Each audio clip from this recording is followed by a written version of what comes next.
Bonjour à tous, bienvenue sur ma chaîne YouTube Élégance Emirati. Précédemment, nous avons parlé de l'histoire des parfums et précisément l'époque égyptienne et grecque. Et là, nous allons enchaîner sur l'époque romaine.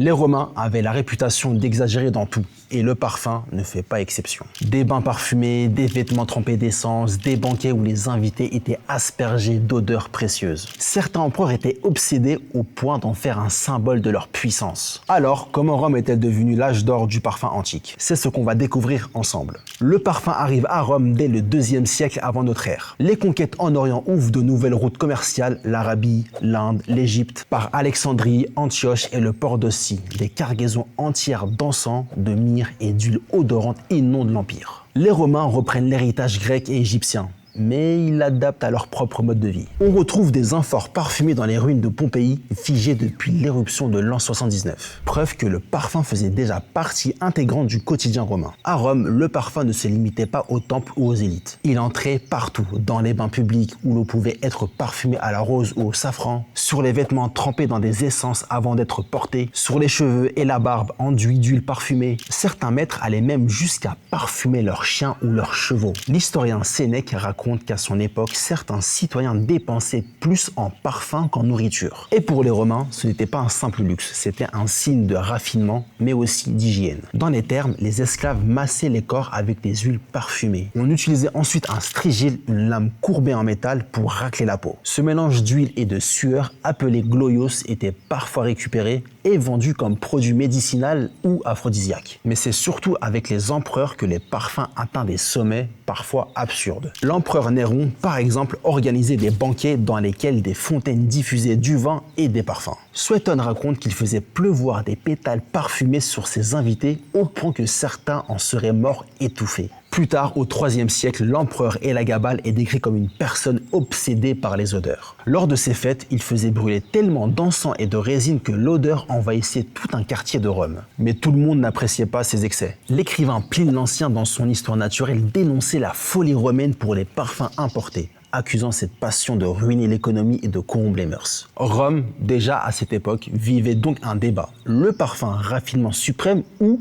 luxe décadent, car le parfum divise. Pour les élites, il symbolise l'élégance, la culture, le pouvoir. Pour les philosophes stoïciens comme Sénèque, c'est une faiblesse, une perte de vertu. On voit dans leurs textes une critique récurrente. Les Romains oublieraient la simplicité des anciens pour se perdre dans des plaisirs artificiels. Ce contraste est essentiel. Il montre que le parfum n'était pas seulement un produit de luxe, mais aussi un symbole politique et moral. Quoi qu'on en dise, Rome a fait du parfum une véritable industrie. Des ateliers de production se sont installés dans tout l'Empire avec des commerces spécialisés, ancêtres de nos parfumeries modernes. Le parfum s'est diffusé dans toutes les provinces, de la Gaule à l'Hispanie, en passant par l'Afrique du Nord. Mais après la chute de Rome, une grande partie de ce savoir-faire disparaît en Occident. Les routes commerciales se fragmentent, les techniques se perdent et le parfum devient un souvenir lointain. Pourtant, au-delà des frontières de l'Ancien Empire, dans les villes de l'Est comme Alexandrie, Damas ou Bassora, une nouvelle culture du parfum s'épanouit.